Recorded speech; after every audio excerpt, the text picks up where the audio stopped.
Well, today is about Jiva Goswami in the center. And very interestingly, in Bhagavad Gita, there's two verses who are like similar at the end of 9th chapter and at the end of 18th chapter. 9:34 and 18:65. They're like practically identical. And Jiva Goswami says, it's in Bhakti Sandarbha, he says,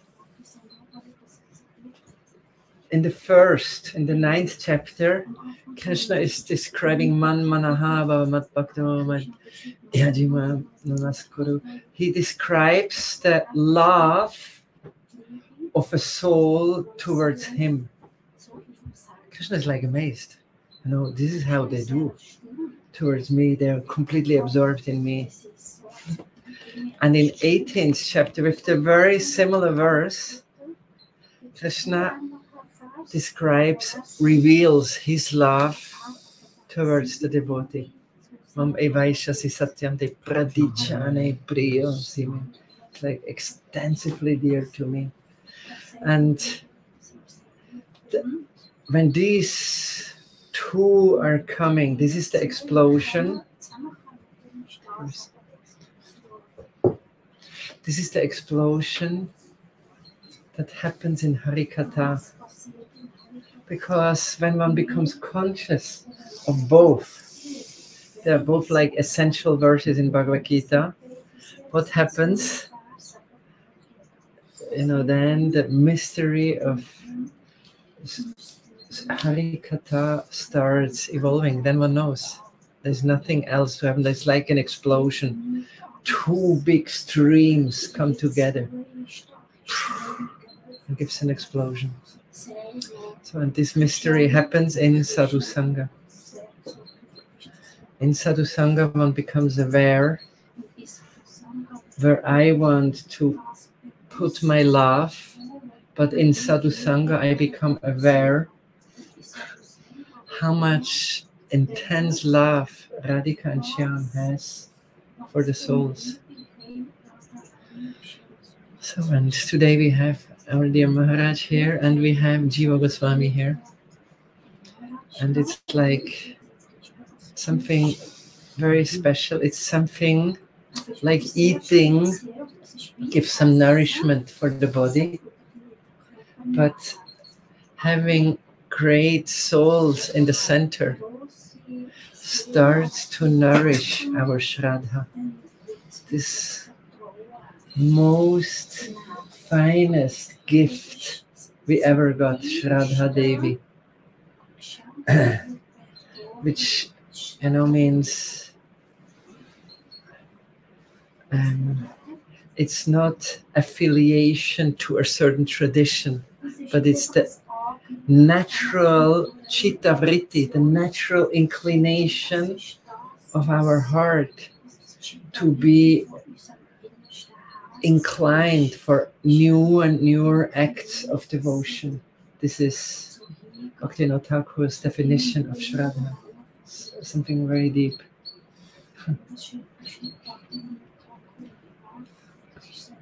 Bhakti Unmukhi Chitta Vritti Vishesh, Amnaya Sutra. So it's like something, and this is nourished. This greatest gift in the heart of a soul is actually nourished by meditating and hearing about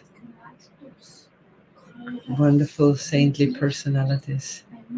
So Maharaj, we're just thankful that you are here and thankful that Jiva Goswami is here.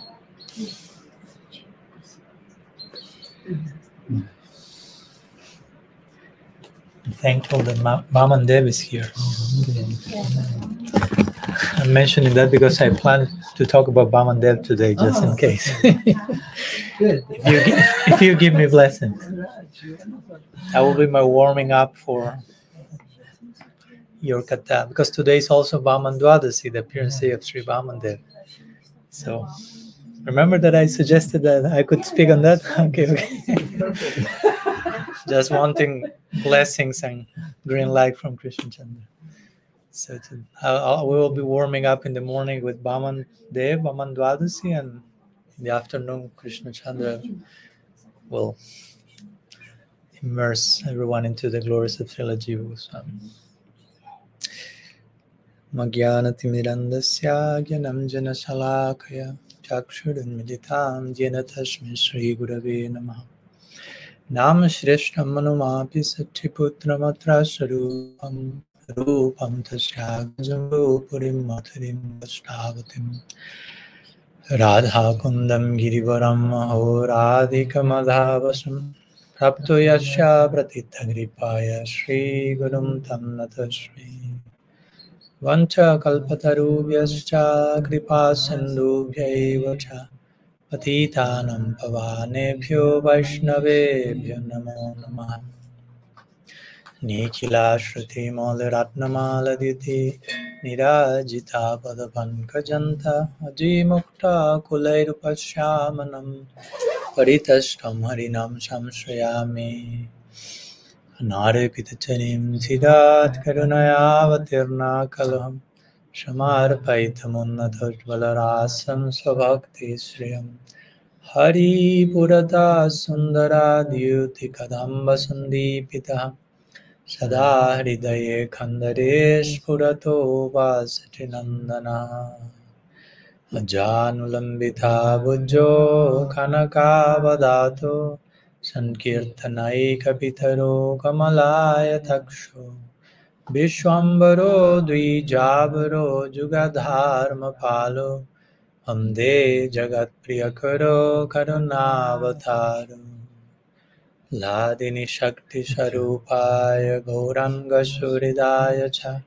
Bhakta Shakti Pradhanaya Gadadhara Namostute He Krishna Karuna Sindho Dinavandho Jagatpate Gopesha Gopika Kanta Radha Kanta Namostute Radhe Vrindavanadishe Karunamrita Vahine Kripaya Nijapadabja Dasyan Mahyam Pradiyatam Bhaktya Vihina Aparadha Lakshay Kshiptaschakamadhi Tarangamadhye Kripa Maitvam Sharanam Prapanam Vrinde Maste Charanarvindam Vrinde Maste Charanarvindam. Shri Sachinandan Gaur Hari Ki Jai, Shri Harinam Prabhu Ki Jai, Shri Shri Gaur Gadadhar Ji Ki Jai, Shri Shri Radha Govinda Ji Ki Jai, Shri Bab Mahotsav Tithi Srila Jiva Goswami Prabhupada Ki Jai, Shri Vaman Dvadasi Ki Jai, Gaur Bhakta Vrinda Ki Jai, Gaur Premanand Hari Hari Om. So, Pranam, good morning to all. And so, as Krishna Chandra Prabhu mentioned, celebration goes on. Can you speak a bit Louder? Okay. 1 second.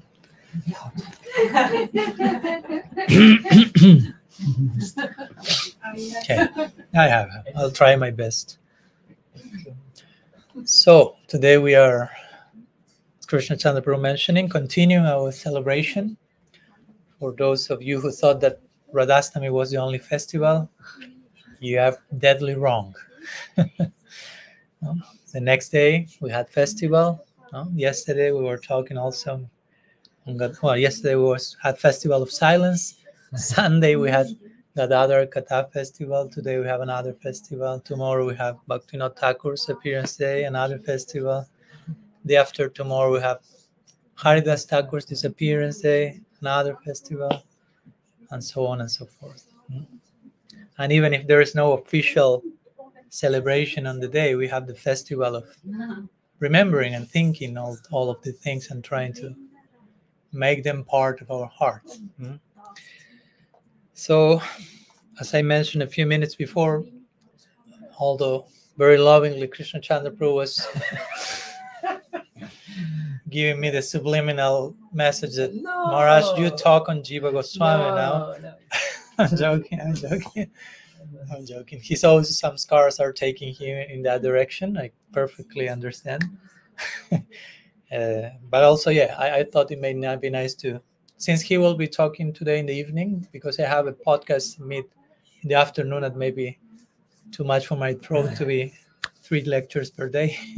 So he will be talking on Sri Jiva Goswami in the evening. So I felt, well, I can try to complement his presentation with a few words on Dvadasi, which is basically the celebration of Sri Vamanadev's appearance, Vaman Avatar.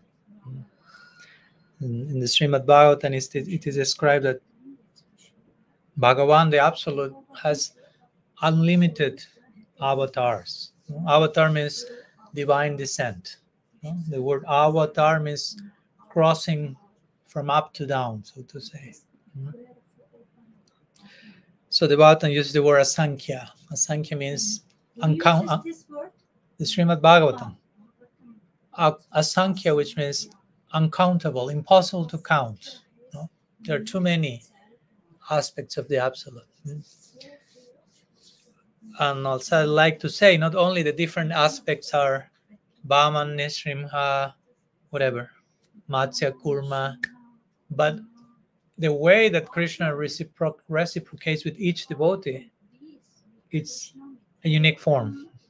A unique form. Because as we mentioned already these days, the form of the Absolute has to do with the love he's receiving from each devotee. If the Absolute receives the loves of Hanuman, he will appear as Ramachandra.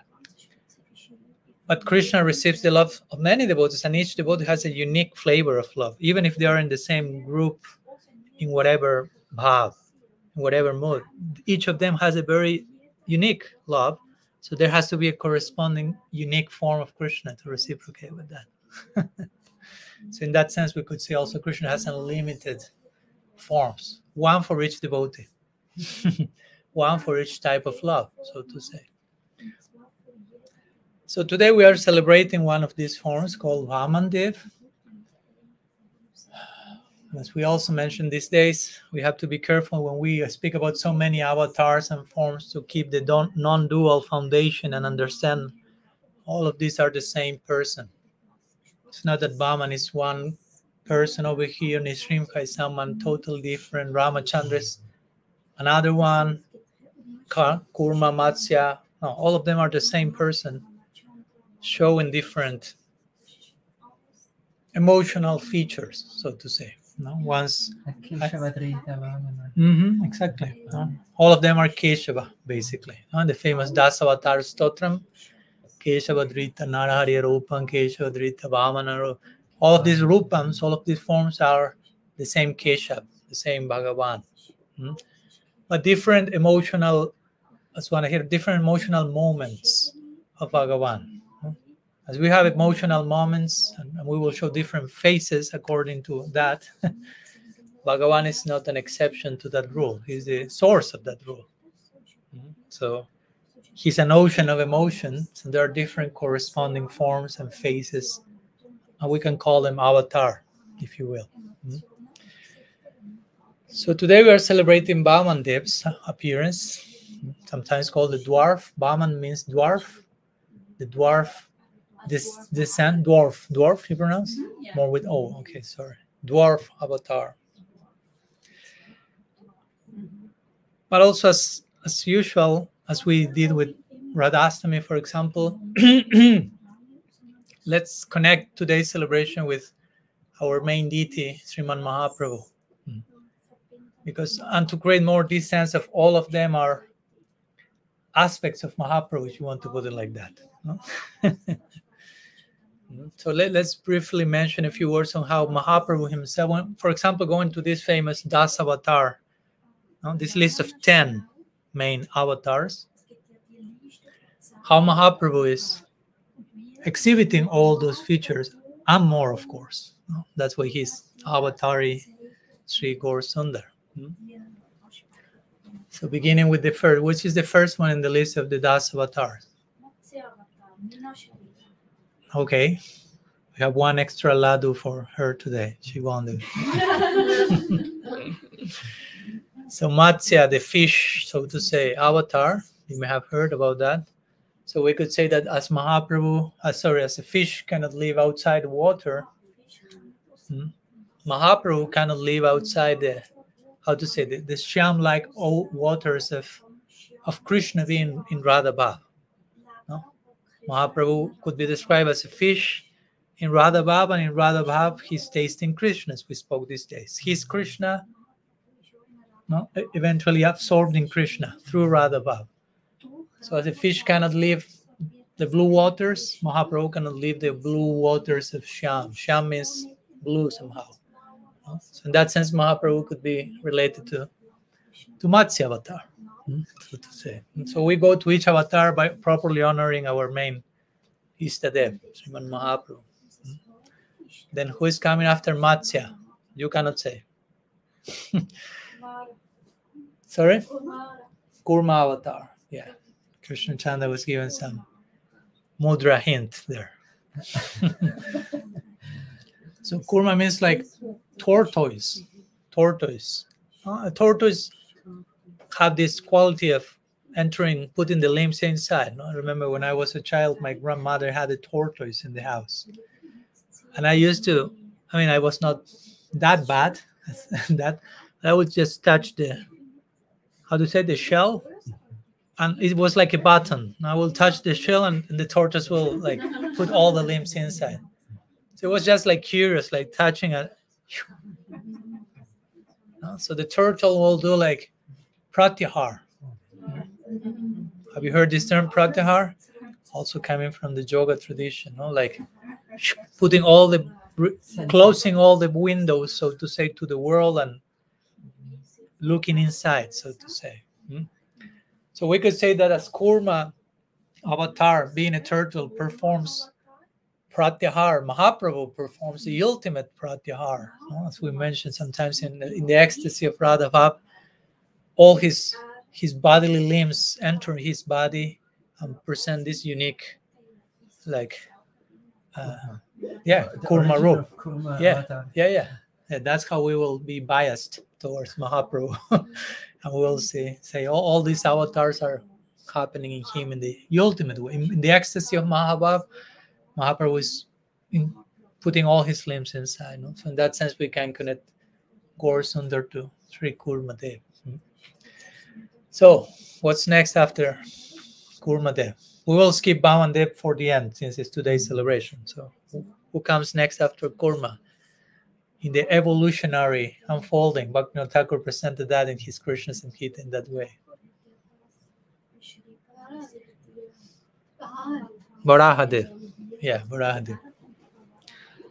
So in connection to Varahadev, it is described in Shastra, there was one Brahmin living in Satyayug called Vasudev, and he will live in Koladvip, in Satyayuga, this Brahman Vasudev, and he was worshipping Varahadev for darshan, trying to obtain darshan of Varahadev. And Varahadev appeared in some like subtle voice form and said, I will give you my full darshan in Kali Yuga, basically, no? In my original form, Varahadev said, no? Because Varahadev is avatar, Mahaprabhu is avatari. So this Brahmin Vasudev appeared as a Brahmin Vasudev in Gaur Lila and had darshan of Mahaprabhu, especially when Mahaprabhu was showing the Mahaprakash Lila, no? This great manifestation for 21 hours, showing different forms of the Absolute, and one was Varahadev. So he took one pot of water and put it like if it will be the planet Earth, like Varahadev did. So he showed himself as Varahadev to this devotee. So again, connecting the idea of Mahaprabhu to the boar divine descent. Varahadev. Mahaprabhu is Vishwambhara. The original Varaha. The holder of the earth, of the universe, yeah. So who after Varahadev?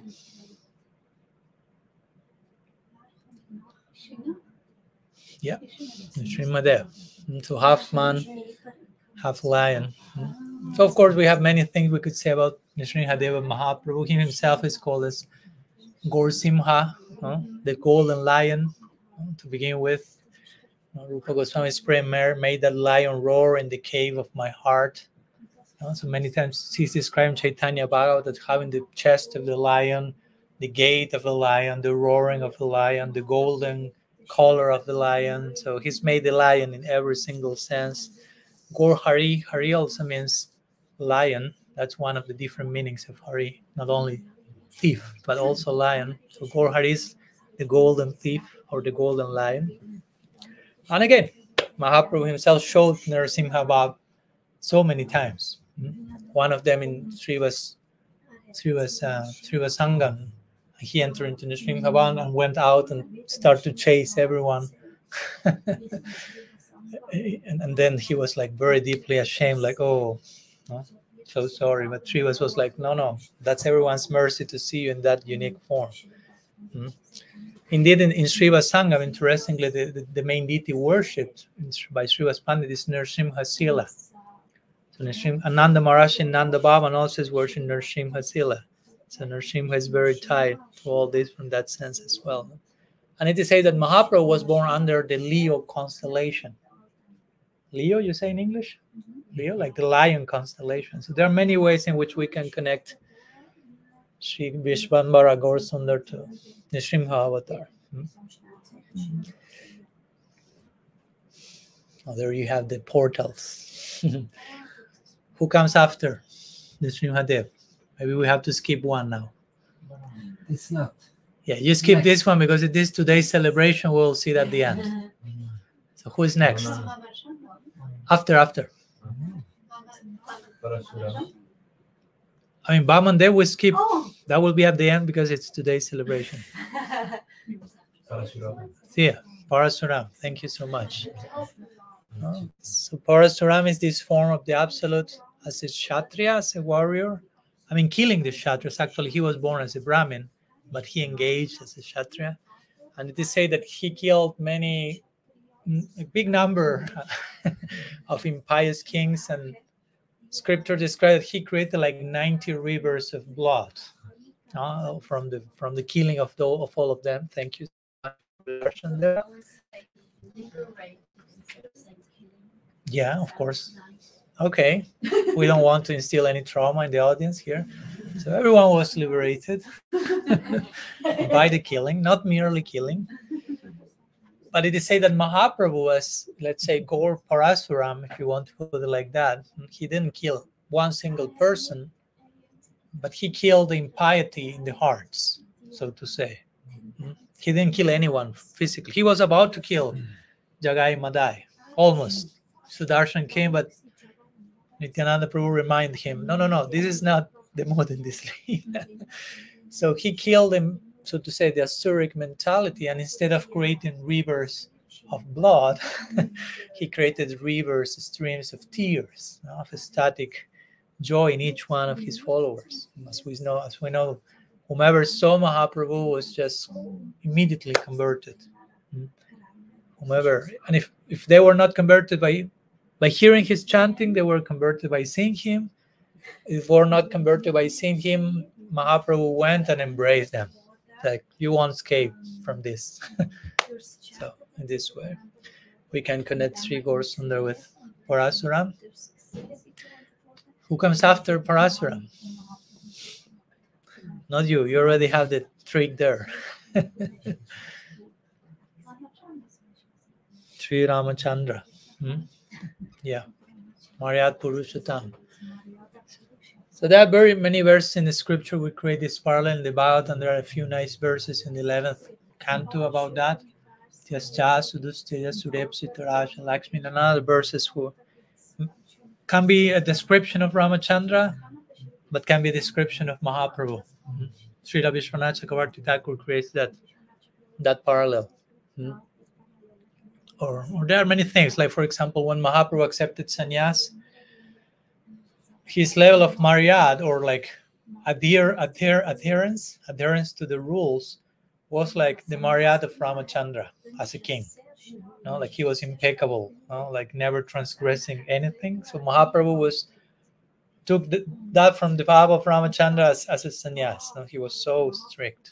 And in the same way, we could say as Ramachandra made monkeys his followers, well, Mahaprabhu make monkeys like me to somehow try to pursue his footsteps. So I'm fortunate to that.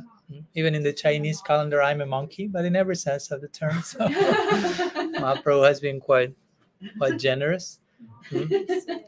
Like in Ram Lila, they have constructed with the monkeys this setu bandhanam, this like bridge. No? In the same way, we could say like Mahaprabhu is ready to walk over my stone-like heart and construct a bridge, no? From this world to the other, from our heart to his heart. So there we have Gaur Ramachandra, so to say. Who else comes then after Ramachandra? Not Damayanti. You already have like 5 ladus already. Balaram, yeah, Jonathan. Balaram. Sometimes Krishna Balaram mentioned together. Question. Mahaprabhu uses the stone-like heart as a bridge to walk to where? No. Mahaprabhu is creating a bridge from our stone-like heart to his own heart, melted heart, so we can enter his heart. To his Yeah. own heart. But he is already in himself. Why he needs the bridge over us? It's a poetic analogy. The bridge is the holy name Okay. to connect.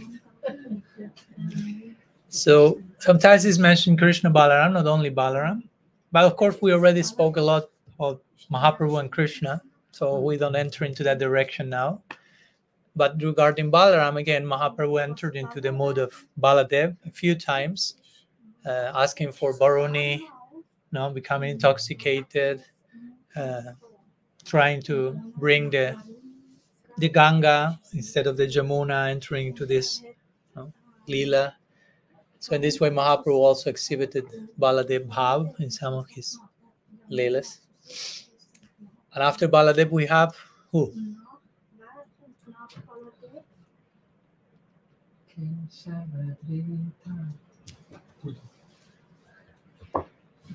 Buddha. Yeah. That was a little tricky, but okay. We'll give 1 ladu to Jonathan and 1 to Krishna Chandra. Here. So Buddha, as we know, he's a very unique avatar in one sense. Of course, there are different conceptions about Buddha, but in one sense, it's God himself saying that God does not exist. Interestingly, it's a necessity of the time, so you can see how much God himself is willing to adjust and adapt. But my point here is the main message of Buddha is ahimsa, non-violence, or sometimes it's translated as compassion. So in that connection, we could say that Mahaprabhu exhibited the ultimate ahimsa. He's Nama Mahabodhanya Avatar. Mahabodhanya, he's given the greatest form of non-violence, or actually positive love and compassion in terms of the gift that he came to give. Yeah. I was just wondering, because I heard sometimes that it's not actually this Buddha, but I've also heard that it's this Buddha. So yeah, that's what I mentioned, that there are different opinions about whom this Buddha is, because there are different Buddhas. There's not only one. So some were related to the Buddha avatar, may relate to the one who is basically negating the Vedas and so on, and in that sense preaching near. But somehow, again, there are differences of opinion, and I'm okay with that. I can coexist with that. It's okay. I'm not like desperate in trying to do a research and say, okay, this, only this, only this. I'm trying to make that point, to appreciate that point, that even if the necessity of the moment is such, God may say God does not exist. To take people to God gradually in the best possible way, something like that. Yeah. I've heard several times here saying that he actually. Sorry? I heard in this place several times that Buddha actually didn't say that God does not exist, that he just never talked about God. So for me, this is 2 different things. So there's also two different opinions then in that respect. Yeah, he never entered into the topic. He didn't entertain that, but he, for example, proposed the notion of anatma, which is not. He proposed the notion of anatma, which is the soul does not exist, and in that sense, by extension, some may say, okay, if the soul does not exist, it may doesn't make too much sense to say God exists, but the soul does not exist.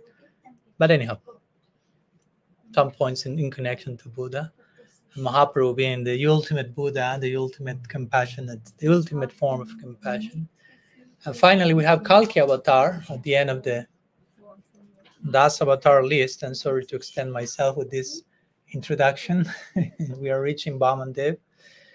And as we know, Kalki is described as coming down with a sword. And Mahaprabhu, we could say he's coming with the sword of Harinam to cut the knot of conditioned lives in that sense. And even I've heard that some acharyas, and again here there may be some difference of opinion, say that Mahaprabhu's dispensation is such that Kalki, if he comes, he won't need to kill anyone, because many people will be immersed in Harinam Sankirtan, and he will merely join the party, so to say. I heard that from some acharyas, from their own heart's inspiration, not necessarily because that's said like that in Shastra, but that's their bias toward Mahaprabhu, we could say. So anyhow, a few words on the different avatars in connection to Gaur Sundar. And finally, we get to today's avatar, who is Vamanadeva, or the Dwarf Avatar. So how Mahaprabhu is showing Vaman Lila, we have to resort to some, again, poetry, some analogy, so to say. And we could say that Mahaprabhu himself, as Vamanadeva, as we will see, presented himself as a dwarf in front of Bali Maharaja. Mahaprabhu himself appeared as a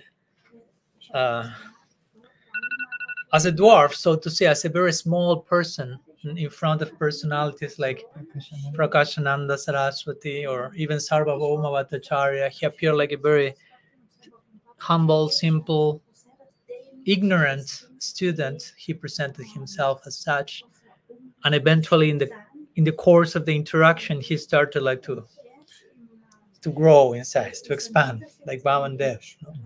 And eventually, both Prakashananda and Sarvabhauma were completely converted and overwhelmed by the actual size of Mahaprabhu. So in that sense, we can connect Mahaprabhu with Vamanadeva. So, I don't know, I may share a few words on the Vaman Lila, as it's mentioned in the Srimad Bhagavatam. Of course, there are different ways to address Vamanadeva. Also, since we mentioned, compare Vamanadeva to Mahaprabhu, something that comes I have here is, I saw that you have published the Hamsadutta in German. Yeah. So there is one section at the end of the Hamsadutta, you may recall, where Lalita Devi in her description compares Krishna to each one of the Das avatars, very much in the mood of Lalita Devi that we already shared the other day. No? So it's not precisely a flattery of Krishna. So let me share with you the one in connection to Vamanadeva, how Lalita Devi thinks of Krishna in connection to Vamanadeva. We already connected Vamanadeva with Mahaprabhu, now connect Vamanadeva with Krishna, then we go to Vamanadeva, as it's described in the Bhagavatam. So it says like this: O dwarf incarnation, in the same way that Bali ignored his guru, in the same way Radha has ignored the desires of her elders, believing in the power of her love, and that through that love, you belong to her. Lalita is talking to Krishna. In this way, she surrendered to you completely, like Bali did, along with the kingdom of her mind. And as a result of that, she obtained her just reward. Because you have chained her, or you have like, wrapped her with the change of the unrequited love. What love? Unrequited. How do you say in German? No, unrequited. A love that, Quit, so you no, can't like you love someone, but the other person is not loving you in return. How do you say? I don't know how. reciprocate. I mean, that's the word, unrequited. I don't know how to say it. Like there's no correspondence of the love. You. What's the word? Okay. In German. Yeah. Not reciprocated. Yeah, basically. So that Krishna has like tied her in the chains of the non-reciprocated love, so to say. And that love threw her far from you. Because remember, here Radha is now in Vrindavan, Krishna is somewhere else. In the same way as Vamanadeva tied Bali with change and exiled him to the lower planets. So that's Lalita's message for Krishna as Vamanadeva. So, how this Lila unfolds in the Bhagavatam, Parikshit Maharaj starts asking Sukadeva Goswami, how is it possible that Bhagavan, one of the meanings of Bhagavan is he who possesses all these 6 opulences, and one of them is full wealth. But Parikshit heard Bhagavan became a beggar. So Parikshit is like, how the one who possesses of all wealth became a beggar? Doesn't seem to compute. So that's how the story unfolds, how Sukadeva Goswami is triggered to speak Harikatha. Remember, as Sukadeva Goswami's answers are crucial, Parikshit Maharaj's questions are equally crucial, because without those pertinent questions, the speaker is not like receiving udipana, so to say, in one sense, it's further udipana to go into certain direction in particular. So the story starts describing Bali Maharaj, who is a disciple of Sukracharya. So he by birth is born into an Asuric lineage, so to say. Not Asuric, not a line from the Devas, but a line from the Asuras. And he's a disciple of Sukracharya, since Sukracharya has saved the life of Bali Maharaj in battle once. So he was indebted to him and eventually accepted him as his guru. And also Bali Maharaj, his father is called Virochan, and his grandfather is called... Does it sound familiar? No? So he's the grandson of Prahlad Maharaj. So you can imagine the DNA of Bali Maharaj. No? The samskars he received by having such... Imagine that your grandfather is Prahlad Maharaj. Wow. No? So this is the interesting dynamic. Again, similarly to Prahlad Maharaj, they were born in a demonic family, but they were so much inclined toward Bhagavan.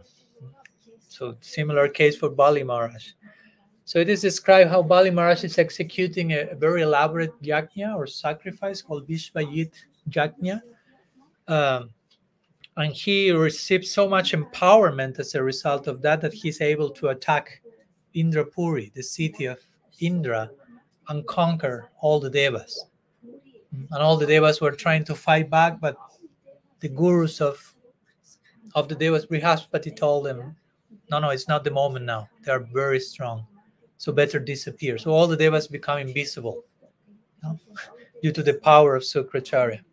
So of Bali Maharaj. So Bali Maharaj captures Swargalok, the heavenly planets, and starts to execute different yajnas and experience the delights of heaven.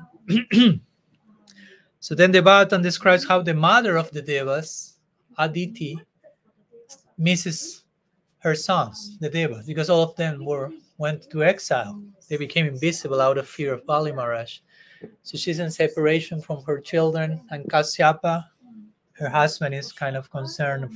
I can see your pain. I can see why you are suffering. So he recommends her, you engage in a certain vow called Payabrata for 12 days, doing certain things in a certain way. And that will be the solution to your present anxiety. So, of course, she does so. And as a result of that, Bhagavan appears as her son, basically.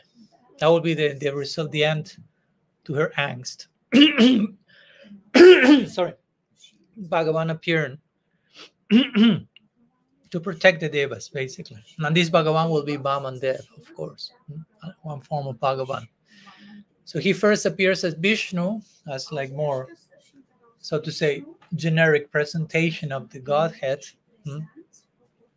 And then he adopts the form of Vamanadeva, and the whole planetary systems and devas start to praise him, and through flowers and him, and different devas appears and provide him his different paraphernalia, no? Upavita, the Brahminical thread, the umbrella. He has an umbrella in that picture, Vamana, the one you were seeing, I think so, right? Anyhow, you can find it there. There's some umbrella. Oh, he refers to all this paraphernalia, no? So Vishnu appears as a Brahmin, as a dwarf, as a brahmachari, with the umbrella. Yeah, the umbrella is there. Thank you. There is Vamanadeva. Can you put up?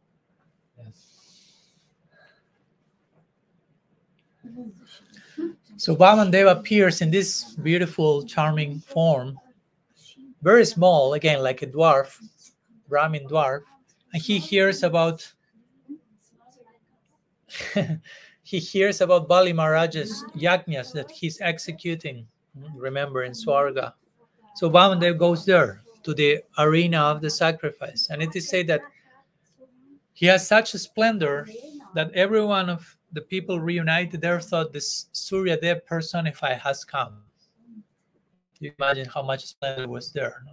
We just look at the sun from here, and we cannot imagine if the sun personified enters this room. No. So they were like that, no? Overwhelmed by the splendor of Vamanadeva. So Bali Maharaj received him. He was a Brahmin.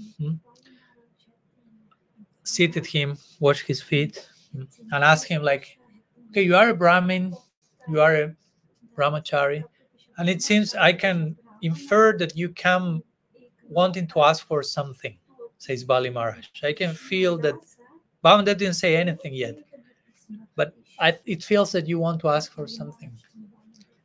So Bali Maharaj says, please ask for not something, but for anything you want. What do you want? I mean, remember, at this point, Bali Maharaj conquered Swarga Lok. So he was able to offer a few things. No, you want cows, you want gold, you want a wife, you want an entire village, you want a planet. What do you want? He had some capacity to give. Whatever you desire, basically, he was offering. So he was very charitable. Bali Maharaj was very, very charmed by Vamanadeva. So Vamanadeva glorifies the charitable disposition of Bali Maharaj, reminding, oh, you are coming from this dynasty from Prahlad Maharaj, so it's no surprise that you are showing this generosity and these symptoms and this respect for the Brahmins, despite the family you were born. So Vamanadeva starts like to praise Bali Maharaj. And then comes his request. So imagine, no? Someone offers you want a planet?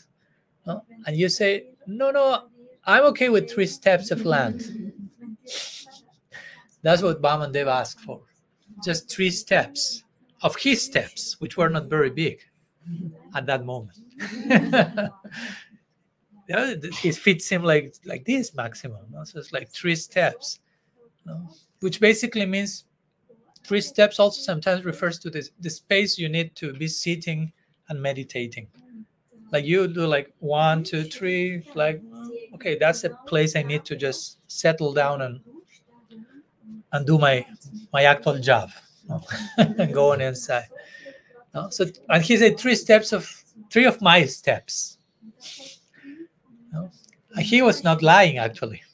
Although some accused him of lying, as we will see, but he was not lying because his steps were actually, as we will see, a little bigger than what it seems. No. So Bali Maharaj praises the Brahmin by being so austere, just 3 steps of land. But at the same time say, well, but you are a boy, so probably you don't have too much yet experience in the world. You are not like looking long term, what you may need for your life. So you're inexperienced, basically.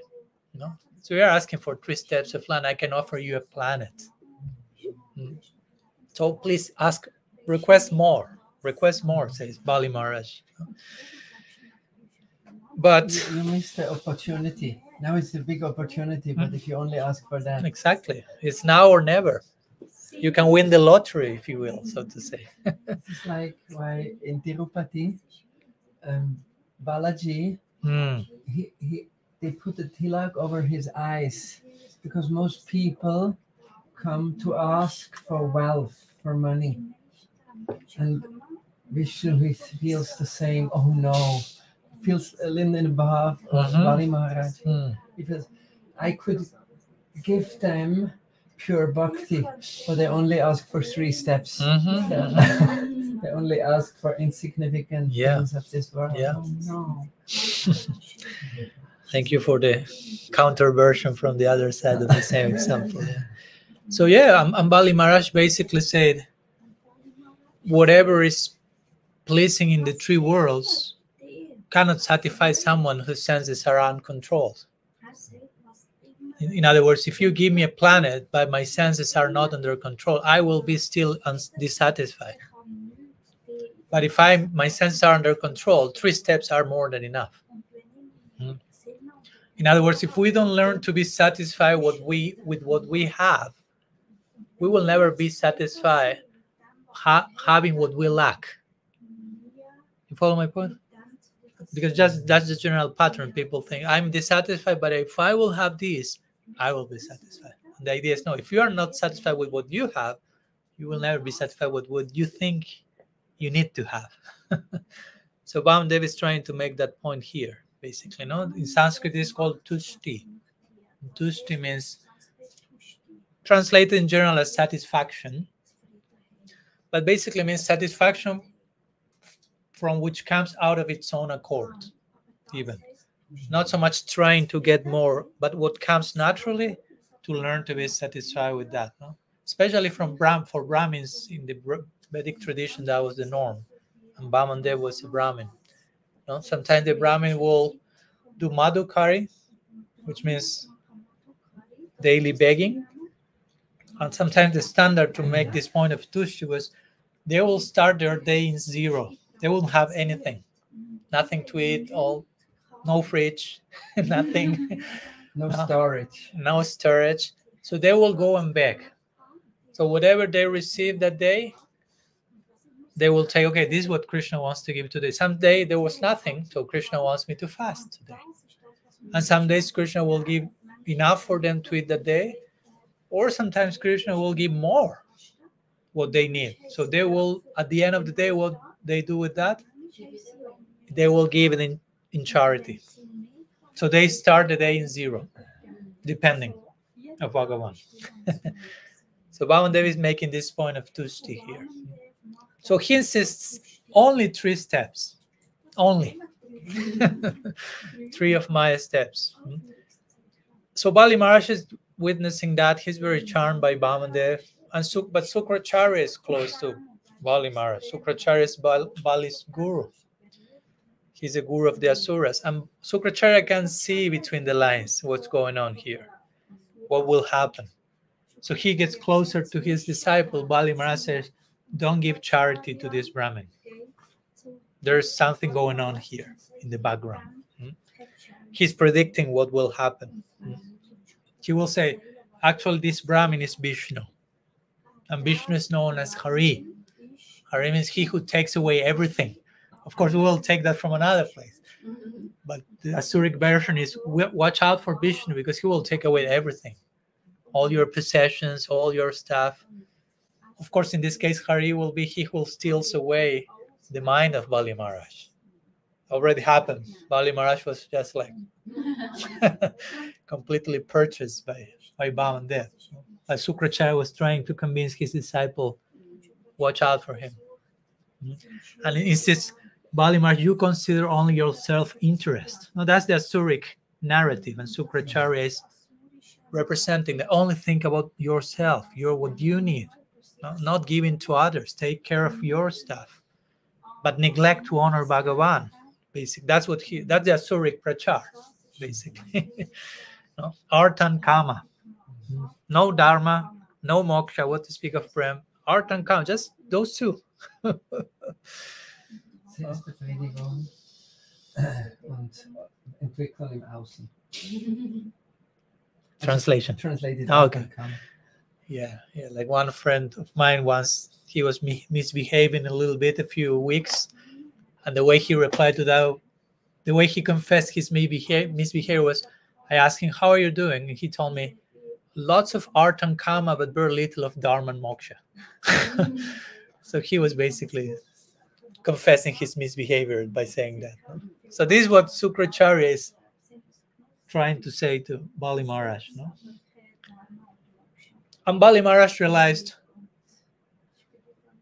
my guru is instructing me to go against Bhagavan, no? To disobey, to not give charity, to think about me.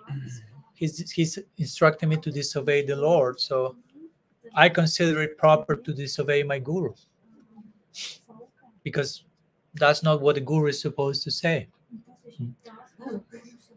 No? At least in the psychology of someone like Bali Maharaj, of course.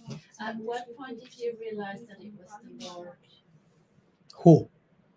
Bali Maharaj, you said that he suddenly recognized that his guru was telling him to go against what the Lord said. But at what time did he actually realize? Because you said, now he's realizing more. He's telling me to go against the Brahminical culture. Eventually, he will realize a little bit more of that. I'm extending the idea here. At that time but that was enough for him. Now he's telling me to go against Brahmins, to not give charity, to go against my words. That's the main point here, truthfulness. Now Bali Maharaj already committed himself, and now he was invited to retire his commitment. He was like, this cannot happen. And eventually, of course, by extension, he will realize later he's Bhagavan. but only later. Yeah. But Sukracharya already knew. Yeah. So he was giving the instruction knowing that, no? Yeah. So in this connection, in connection to the idea of if a guru instructs something that goes against the service of Bhagavan, there is place for disobeying the guru. I don't have here. We don't have a copy of my book here. It's in the bookshop, right? Okay, it's too far. No, it's okay. I have here the file, so I would like to share one paragraph from it in connect, because I quote this section there. So it says like this. I'll read slow so you can translate. As mentioned above, a guru is not the owner of his disciples. While the disciple may feel that his guru owns him, the guru should not feel that way himself. Sorry? Can you translate? Der Guru ist nicht der Besitzer vom Schüler, obwohl der Schüler sich als ein Besitz fühlt vom Guru. Aber so soll der Guru nie so sich fühlen. Yeah.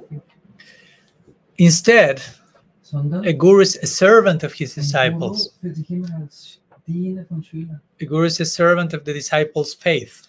Vom Vertrauen vom Schüler. Therefore, Deshalb, if the student's faith is not fructifying as it should, wenn das innere Vertrauen, das Heiligste eben nicht langsam wächst, wie es sollte, the guru should arrange for his student to renew his faith. dann sollte der Lehrer organisieren, dass die Schüler eine neue Explosion in ihrer Vertrauen. I didn't say anything about explosion. But renewal. I already knew a few German words by this time. Erneuerung vom innersten Vertrauen. That's Krishna Chandra's Bhavanubad, so he's adding his own. Okay, there's place for that. So I don't know what's the last thing I said. The guru should arrange for his disciple to renew his faith, either under his own guidance or the guidance of another qualified Vaishnava. unter sie und wenn das nicht schafft, auch unter anderen wunderbaren Vaishnavas, dann den Schüler weiterverweisen kann. However, if a guru grossly misrepresents the divine agency of Sri Guru, Wenn ein spiritueller Lehrer die heilige Instanz Ah. missrepräsentiert and does not allow his disciple to obtain guidance from someone else, und einem Schüler nicht erlaubt, Führung von einem anderen Vaishnava zu bekommen, then the disciple is advised to abandon such a guru. this is Jiva Goswami. Sorry? This is Jiva Goswami writes this. No, this is Padmanabha Swami. There's a statement. Yeah, probably also. I'm not Yeah, quoting it. I'm yeah, just yeah. writing Yeah. myself, but yeah, this is based on what's said in Shastra. Sometimes, wenn der Lehrer eben einem nicht erlaubt, weitere Führung von Vaishnavas zu bekommen, dann ist es empfohlen, den Lehrer zurückzuweisen. Then I quote this section. No? A famous scriptural example in this connection is that of Bali Maharaja. Ja, und dann ist eben das im Avatar und ist dieser Moment hier von Bali Maharaja. He abandoned his guru Sukracharya, Er hat seinen Guru zurückgewiesen, who instructed Bali not to serve the sweet absolute in his form as Vamana. der ihn unterwiesen hatte, dem süßen Absoluten in der Form von Vamana nicht zu dienen, Despite rejecting his guru, obwohl er seinen Guru zurückweist. Bali is one of the famous 12 Mahajanas, Bali dennoch einer der ganz großen Mahajans, or great großen personalities. Persönlichkeiten im Universum, die Bhakti lehren. He acquired this title not merely by rejecting his guru, Aber er hat natürlich diesen Titel nicht primär erhalten, weil er den Guru zurückweist, but by his unconditional attachment to truth, sondern zum unbedingungslosen Anhaftung zum Wahren. which in part took the form of rejecting his guru. Und es kann an dem Punkt, hat sogar die Gestalt angenommen, seinen Guru zurückzuweisen. Mhm. So in this way, no, Bali Maharaj is known as one of the Mahajans. It's not that he became a Mahajan by rejecting his guru, but by sticking to the truth. And as a byproduct, that took the form of having to reject his guru. So the point is that Bali Maharaj was, it is say, he mentioned here, I'm not afraid of anything, he says, except cheating a Brahmin, he will say. If you take a Brahmin like a representative of truth. So he says, I already gave my word to the Brahmin. I don't want to go against that. There's nothing I fear most than going against my commitment, my truth. Anything else can happen. If I have to be cursed by sticking to my commitment, I don't care. The worst curse is to go against truth. Basically, that's the point. Mm-hmm. And at this point, it is mentioned about and that he realizes Vaman is Vishnu, Bhavan is Bhagavan. And when he realizes that, he reconfirms his determination. It's not that he says, oh, no, he's God, he's cheating. He says, with even more reason than before, I will give what he promised. And then, as we know, his guru not only tried to advise him in the wrong direction before, now he's cursing Vamanadeva. Sukracharya is cursing Vamanadeva. The guru cursing the disciple. Say, soon you will be bereft of all opulence by disobeying me. Yeah. I say Vamanadeva? Yes. Sorry. I thought Sukracharya Vamanadeva cursing Bali Maharaja. Thank you. Sorry. Yeah. The guru cursing the disciple. But actually, as we will see, the result of that so-called curse will be the opposite. I mean, he seems to lose many things, but he's winning the real jewel, so to say. And it's interesting about, and there's another example in 9th canto of Prishadra, he's called. Prishadra, and he's cursed by his guru also. What's his name? Who is the famous Muni that always gets angry? No. Durvas. So this is in the 9th canto. And Durvas curses his disciple unjustly, without any actual reason. And eventually it's describing about and how the cursed disciple attains perfection. Like showing even if you are sticking to truth sincerely, even if your guru curses you unjustly, you attain perfection. Interesting stories give me hope on a personal level. So anyhow, Bali Maharaj is cursed by his guru, but he's again totally determined in his commitment to truth. So he starts to wash the feet of Vamanadeva, before officially giving the 3 steps, the whole ritual and washing his feet, taking the water, putting that on his head, and eventually, okay, take your 3 steps. So as we know, the 3 steps became 3 steps of the legal size of. So the dwarf was no longer a dwarf; it was just the momentary dwarfness.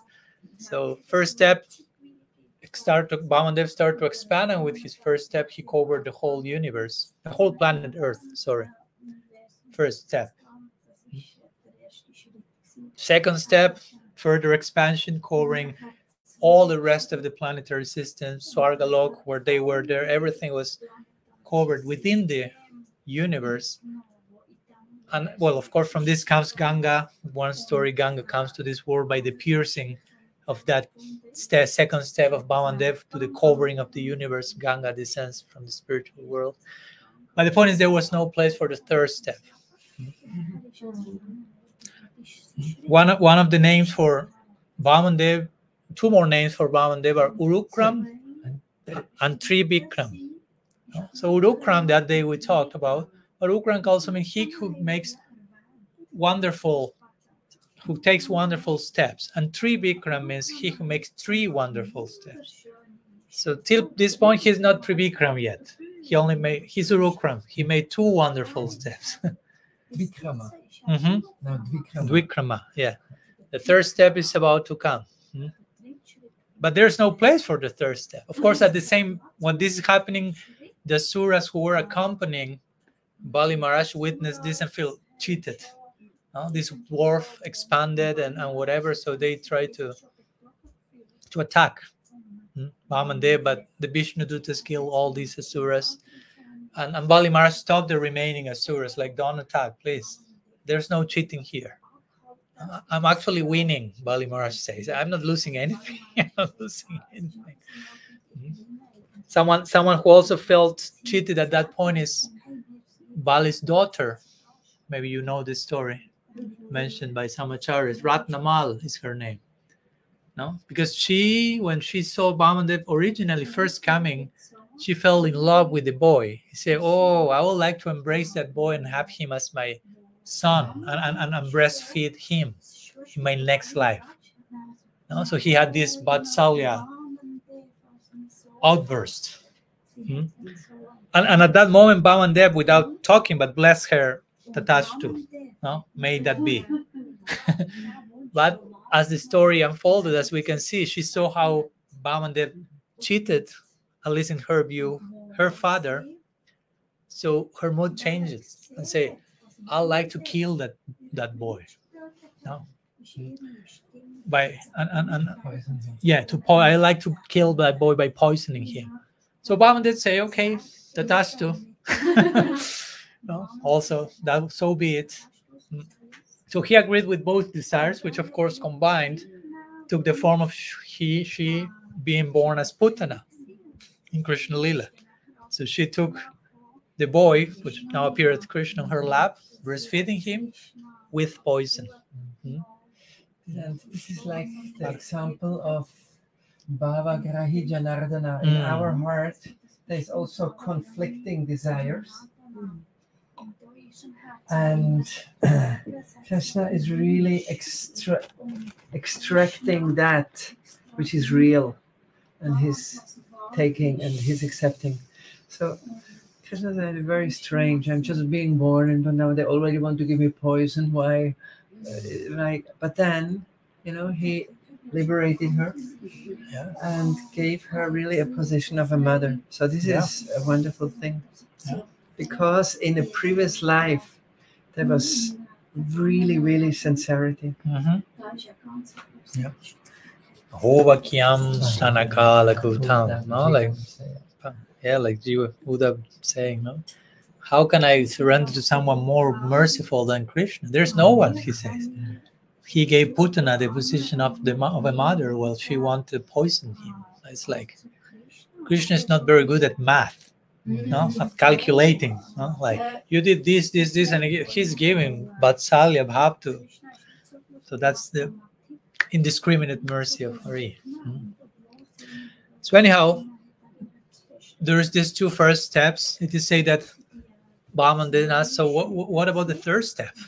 No, not yet. But he's asking, and at that point, before the official answer, to say that Bhaman takes away all of Bali Maharaja's possessions.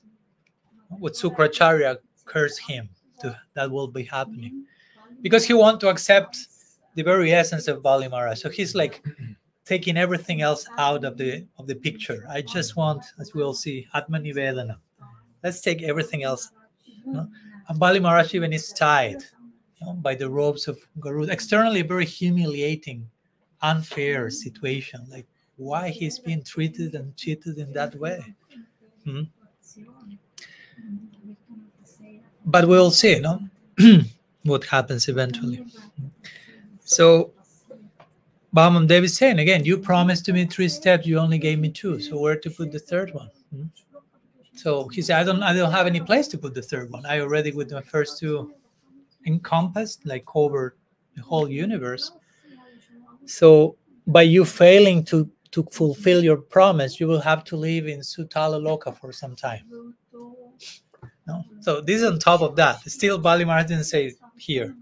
So Vamanadeva is adding on all this stuff, like quote unquote cheating him, taking away the possessions, tying him, sending him to Sutala. It seems like the most unfair thing, but we'll see how all this takes the form of total mercy.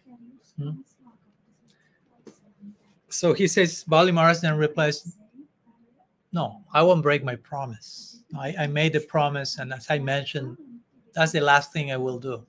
I prefer to lose everything. So then comes the famous statement where he says to Vamanadeva, put your third step on my head. No, that's the landing place of your lotus feet, please. And that represents Atma Nivedana, which is one of the 6 also expressions of Saranagati, of surrender to Krishna. Anukulyasa sankalpa pratikulyasa varjanam rakshishatiti vishvaso goptritve varanam tata atmanikshepa karpane. There is some slight difference between atmanikshepa, Atma Nivedana. We won't go there now. That's another lecture. Also, Atma Nivedana, of course, has been mentioned by Prahlad Maharaj in the Bhagavatam when he described Nava Laksham Bhakti, Shravanam Kirtanam, Vishnu Smarnam, Padasevanam, Archanam, Bandhanam, Dasyam, Sakyam. So again, the samskar from his grandfather came here. And Bali Maharaj say, Atma Nivedana, which means I give my own self to you. Atma can mean soul, but Atma can mean mind. Atma can mean body. So Atma can mean all of that together. So and Nivedana means to offer. So also means to offer my sense of self, no? Because I have my idea, my body, my mind, I belong to me. And Atma Nivedana means, no, I don't belong to me. No, I belong to you. And whatever I think belongs to me belongs to you. To surrender that sense of possessiveness, which is not so easy. One level is so many things belong to me. Another level is nothing belongs to me. Another level is everything belongs to you, including me. I belong to you. I am the offering. That's an important point for us in Bhakti. In Bhagavad Gita, in the 9th chapter, verses 26 and verses 27. Verse 27, Krishna is saying, Yat karosi yadasnasi yat yugosi dadasi yat yat tapasasi kauntu yat tat kurusha madarpana. Whatever you do, whatever you eat, whatever austerities you perform, offer them to me. So the commentators say, this is not the highest bhakti. Although it seems like, wow, offer everything you do to Krishna. But the verse says, do something and then offer it to Krishna. The previous verse, Patram Pushpam Phalam Toyam, famous verse, flower, fruit, but with bhakti, Krishna said bhakti twice there. That represents pure bhakti, because in that verse the idea is I offer myself first, and then I do anything, whatever I do. Try to understand the difference between I do something and I offer it to Krishna. I offer myself to Krishna and then I do something. That's not the same. So Atma Nivedana has to do with this idea, no? I'm offering myself first. I am the offering. I offer so many things as a way of understanding that actually I am the offering. No? It may take a few years of offering lots of stuff to Krishna, so I someday I receive the mercy to understand, actually I was the offering. No? The grain of rice into the fire, the swaha, is just representing me entering into the fire of offering ways. I am the swaha, I am the offering. So basically, this is what Atma Nivedana means, and Bali Maharaja is mentioning here, no? And it is mentioned that at that moment, interestingly, when Bali Maharaja said, invoke Atma Nivedana, Prahlad Maharaj appears into the scene. No? He who first say Atma Nivedana in the Bhagavatam. He heard Atma Nivedana and Prahlad Maharaj felt called to appear. No? And Bali Maharaj was at that point tied with these ropes of and Garuda, and he felt like embarrassed to see his venerable grandfather appear, and he being tied in that situation, and he felt even my grandfather may be angry with me, and he started to cry, Bali Maharaj, like feeling like I maybe have offended I haven't honored enough the legacy of Prahlad. So Prahlad comes and sees Vamanadeva, like this at this size, and starts to cry to to offer prayers to Vamanadeva and to instruct everyone present. And then Vamanadeva, replies saying, basically, if I want to show, very much in the line, Yasyahama Anugrina Mindevada, if I want to show my blessings to someone, I will deprive that person of everything. Of everything doesn't mean you will end up without anything externally, but of every sense of possessiveness. Because he wants all mamatva, all sense of possessiveness directed to him. A loving relationship premise characterized by mamata, by possessiveness. But we cannot have possessiveness toward God if our possessiveness is directed in so many other directions, multi-branched. Yavyasa yatmika buddhi. That's why the Bhagavatam says also, Janma Ishvarya Sruta Srivi Reda Mana Madapuma Nairbarahyatya Vidatum Vai Tvam Akinchana Gochara. There's Kunti is praying, Kunti Devi, and she's saying, you can only be approached by that person who is materially exhausted. Srila Prabhupada translates the verse. Because if you are too much entangled by Janma, Aishvarya, Shruta, Srivir, which means high birth, opulence, Aishvarya, Shruta, knowledge, Srivi, beauty. If you are too much identified with that, you cannot approach God with a very deep, sincere heart.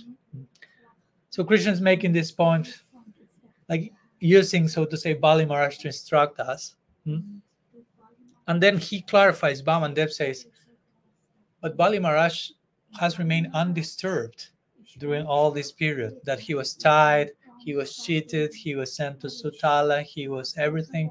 He remained fixed in his determination, in his word. So he starts to praise Bali Maharaj. Bhagavan. So again, the whole situation starts to shift. And Vamanadeva starts to sing the glories of Bali Maharaj. Bhagavan praising his devotees. Like when today Krishna Chandra was talking about these two verses from the Gita. The devotees loving Bhagavan, and then Bhagavan reciprocating, making full circle. So here we see the similar pattern. Bali Maharaj giving himself to Vamanadeva, but now Vamanadeva praising Bali Maharaj. And we reach this point where we realize, wow, the main character in this lila is not Vamanadeva, it's Bali Maharaj. Like with Nrsimha Lila, you think, okay, it's all about Nrsimhadev. No, it's all about Prahlad Maharaj. Nrsimhadev come for a few minutes, that's the thing he has to do. But the one who takes away the show, so to say, is Prahlad Maharaj. So similarly here, Bali Maharaj with his Atma Nivedana is like purchasing Bhagavan.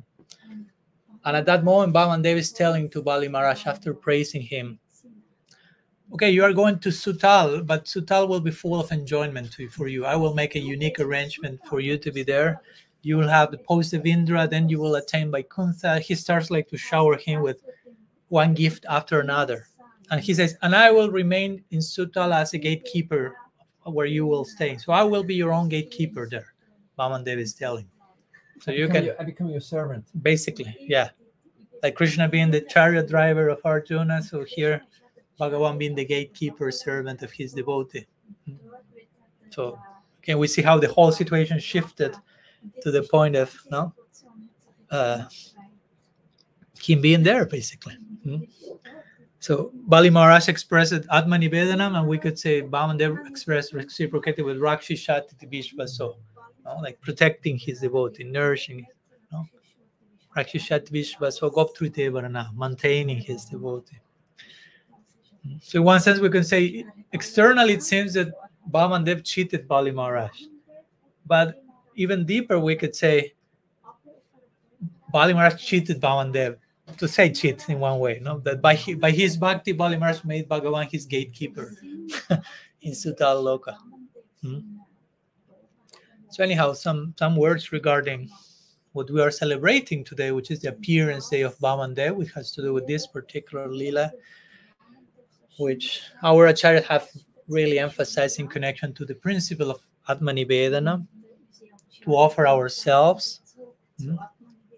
In Jungian terms, to individuate ourselves, to fully develop our fullest sense of being an individual in a tasteful way for the pleasure of Bhagavan.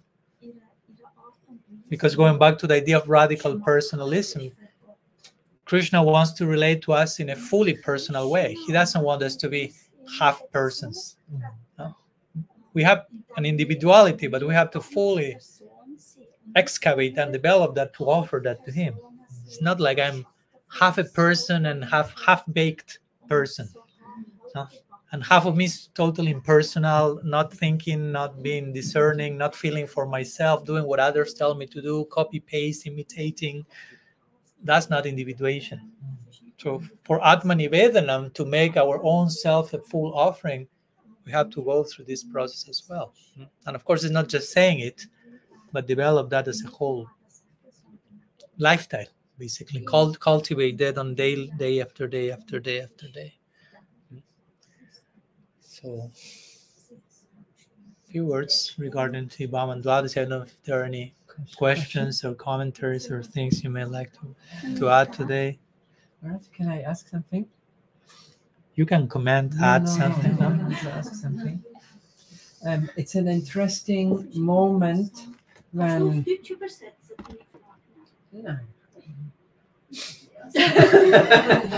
Schlitzig, magst du nicht mehr? She's requesting you to present your question in German. No, I will not. Like, slowly. You will or you will not? No. You will. No. It's an interesting point in the Leela when Bali Maharaj started. Vamanadeva was already involved, but he didn't recognize him. It was like Nahampra Kasha Sarvasya Yoga Maya Samanvrida. It's like covered by his own energy that he didn't want to make himself known. So there came the point where he started to realize. So in our life also, God is already working. You know, even before the sadhaka starts realizing, a divine grace starts acting much before a soul starts realizing what is actually happening. Yeah. So what do you think is the point, or what can a soul do, or what to start realizing, oh, it's already him acting. It was already here. It was a wonderful turning point in the Leela of Bali Maharaj. So it's him. So I think there will be also a great turning point. Already we are swimming, and the mercy and the divine intervention is already working. So what is the point, and what the soul can do to really understand, oh, it's already him acting already now.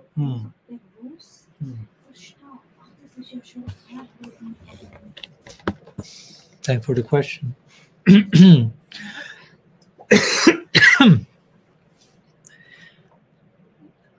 As we mentioned, God is already working, God is already present, even if in stages of our life where we may not, when we may say officially that God does not exist. No, we may declare ourselves officially atheist, but he's still there. He's remaining there and doing all the things that he's doing. So as you mentioned, what to speak when we are no longer into that, like, again, position of negating God's existence, but still not fully aware of how much he's orchestrating so many things. So what comes to my mind is that, going to my own testimony, not to put myself as an example, just to go back to what I can talk about, which is my own experience only. that I recall that before meeting the devotees, but already open in a search of God, acknowledging the existence of God. After a brief chapter of being an anarchic punk rock or atheistic denier of God. But again, as we were talking yesterday, what we deny in those moments is a certain idea of God that do not make any sense, and we continue to deny till today. You're still the same atheist. Yeah. In that sense, I cannot believe in that idea of God. That's what I always say when I meet someone who tells to me I'm an atheist. So what does it mean? That I don't believe in God? So what's God for you? What's the God that you are not believing? He tells me like this, and I'm like, I don't believe in that God either. So we are on the same page. I believe in God, but that's not that's not God actually. So anyhow, in my particular experience, what I remember was that how to, as you mentioned in your question, how to acknowledge God's presence behind the orchestration of events and His grace coming to us. For me, it was kind of, although still I was in that transitional period, open to, okay, what's the meaning of life? But things start to happen in a certain way. And I was able to notice that it was too much, like, how to say, too much coincidence to see that as a coincidence, as a mere coincidence. No, it was like a God incidence. So I start to appreciate like a very unique pattern that goes beyond my control, that I cannot ever organize things to happen in this way. So there must be someone behind all this.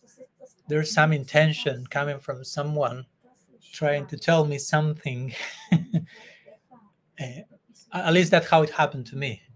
And when I started like to appreciating again the dynamics of events, I started to open to that possibility, and then way more clearly came that someone becoming overtly, it's like, yeah, it's me. No? Somehow Bhagavad Gita came and all this detailed specific information about who the person was. So I will think like, I will feel that like that whatever is happening to us, it's important that we pay close, instead of being overwhelmed by what's happening or trying just to project what we think should be happening and try to struggle with the situation. Try to appreciate some pattern there. Try to understand there is someone with some intention behind that, and everything starts to have some meaning. when you connect with the purpose of the situation, I will say, no, that brings my. We were talking about this the other day about the suffering that that we find in love, and how in eternity there will be quite of that. And I couldn't avoid thinking of Viktor Frankl, Man in Search of Meaning, in connection to it, that he will say, the goal of life is not happiness. The goal of life is not power. The goal of life is not suffering. The goal of life is purpose and meaning. To be able to extract purpose and meaning from whatever is happening, whether happiness, whether power, whether affliction. So to connect to that pattern of purpose starts to actually show what's going on, starts to make Krishna manifest. So in that connection, I will say that whatever is happening to us, don't think I'm suffering, I don't want this, but what's the purpose of this? And when you connect with the idea of purpose, it will become, you are getting closer to that person who is behind. Yeah, the very word in Sanskrit, purpose or meaning, is artha. Divine love is panchama purushartha. No, it's the supreme level of purpose and love. So that's what counts. I hope that helps. Something that comes to you, I'm sure. I just have an additional question. So, an additional answer first. An additional answer first. No, it's wonderful. So you answered. It's like the Ariadne string, like Theseus. Theseus in Greek mythology. He was in this labyrinth, and Ariadne gave this red string to guide him out. So that's why you say this in English also, the red thread. No. Rote Faden. Oh, it's not in English. No, they miss something. So it's in German. They said when you recognize the red string, this means it comes from this Greek mythology. Yeah, I use the word pattern mostly, but not red. Yeah. So this means that you see it's a guidance if you look back. Yeah. And I think every soul, if he's a little reflective, he can see like a perfect guidance looking back. So, but how, and you can understand, it's a guidance, it's a wonderful God. And how to come like from an understanding of, I know there is a Lord, there's a guidance, to the Krishna conception. What is the step there? Because there's many souls not acknowledging that. So what more is needed for like a principle understanding? I know there's guidance. I know I'm protected. I'm nourished. I'm guided. But when we would speak from the bhakti point of view, Braj Bhakti, we would say these are still very external aspect of God. So what is the thing from that basis? What has to be added to understand Shyam Sundar, Shikanda Sekhara? Sadhu Sangha has to be added to that, I will say, because of course, two things that come to mind. Of course, in one sense, we wouldn't be. We are not able to figure out for ourselves a concept like Rasik Sekar Braja Krishna. It's not like, okay, I've seated by myself and I concluded that the absolute has to be like, and you go to all the details of the Braja. It's something that is beyond our imagination.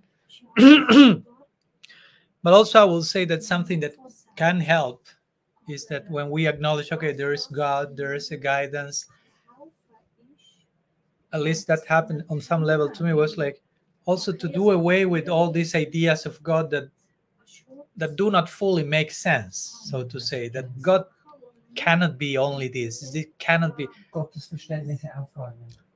Like following, as we were talking yesterday, of one's own consciousness and intuition, like God must be like the ultimate beauty.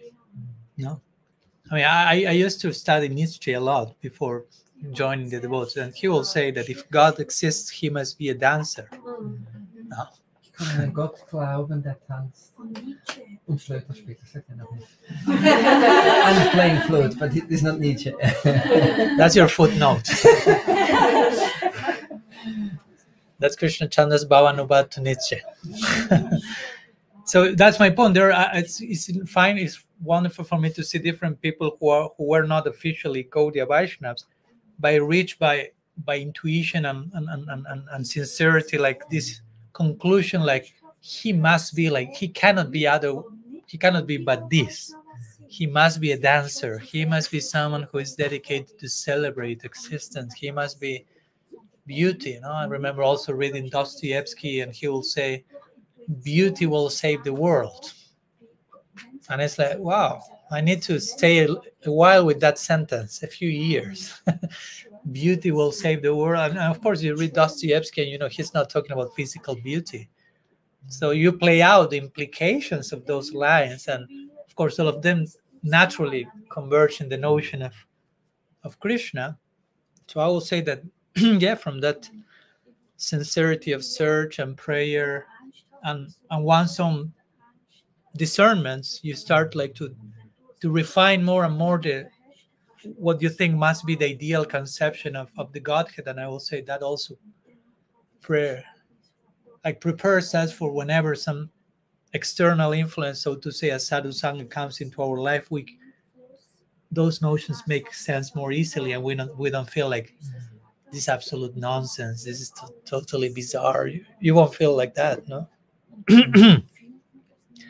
Because I've seen people also that they have been introduced to the idea of Krishna, but like kind of in a very brutal way, so to say, no? Like this is Krishna in Vrindavan, no? And without this type of like sensibilities and about God, and they were not able to digest that. They were like stuck there, and it's like, no, thank you.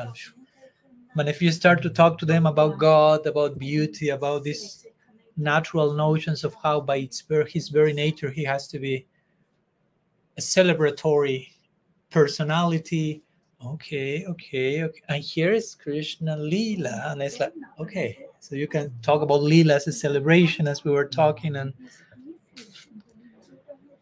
like I was talking, I think I told you the other day with one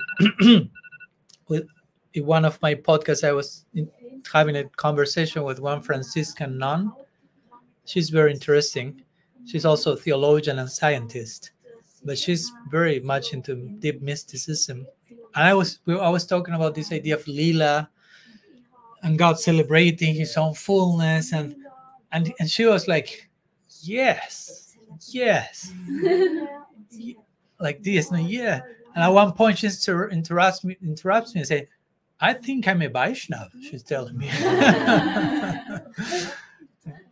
like the point, like even if I'm not entering into the details of Braja, Leela, but this natural intuition that if we are honest, you will conclude, yes, it has to be like that.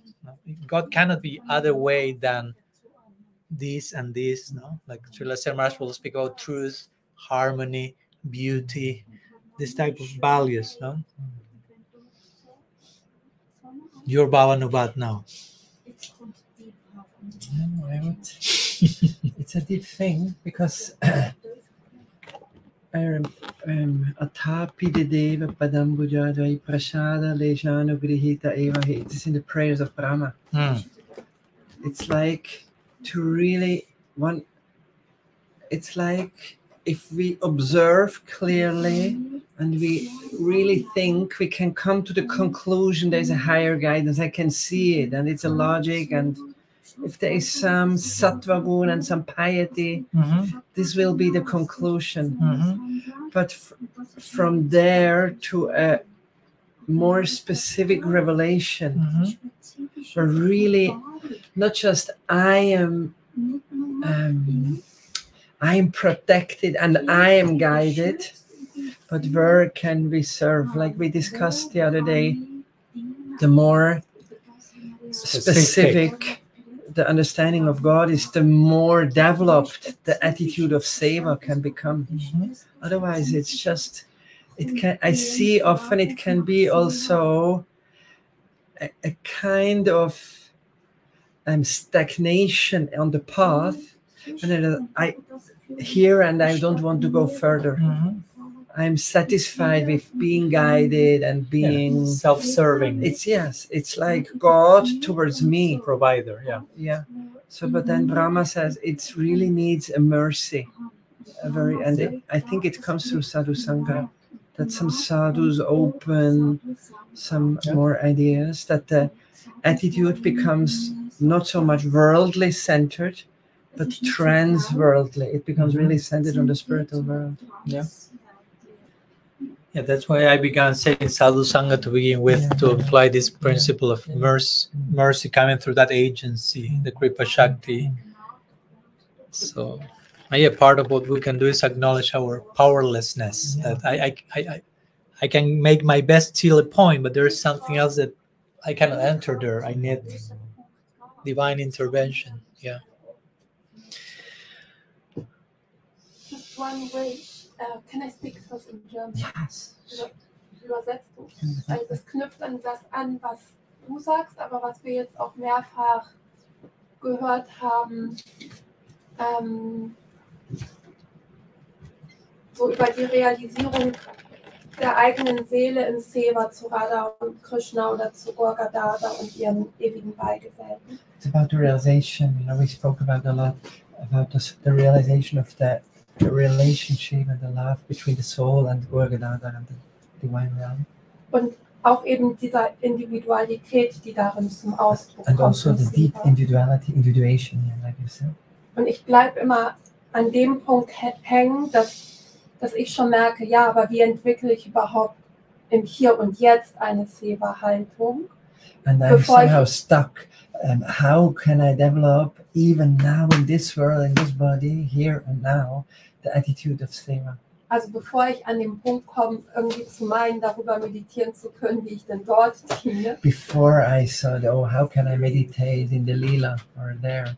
Und da fand ich das jetzt so einen schönen Kernpunkt, den er so betont hat, sich bewusst zu machen, I'm the offering, und nicht das, was ich alles tue, ist erstmal die Gabe, sondern ich bin die Gabe selbst, um überhaupt in dieser Haltung wie hineinzuwachsen.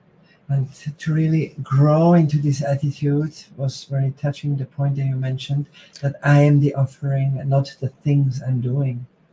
Und ich to enter in this attitude, to grow in this attitude. Und ich fände es schön, wenn wir vielleicht nochmal so an diesem Thema des Seva wie anknüpfen können, also um da wie so eine Brücke aufzubauen. Okay. From here in this way to this way to, ja, weil, to like have a setu, like a bridge, to from the Seva in this world, the attitude to the Seva attitude there. Also like, jetzt nicht jetzt in diesem Moment zwingend, aber ich finde es schön, wenn wir es nochmal aufgreifen. It doesn't have to be exactly now, but maybe we can speak once on this topic a little. Yeah, I will say maybe we can spend some more time in another lecture so we can have more time to expand on that, because it's an interesting topic. Because now it's almost late. Yeah. So I think we can conclude here, because I have in a few hours another one, and so we have 1 hour 40 minutes, so we can conclude, put the katha to rest for a few hours. Krishna Chandra will come later for Jiva Goswami's Adirva.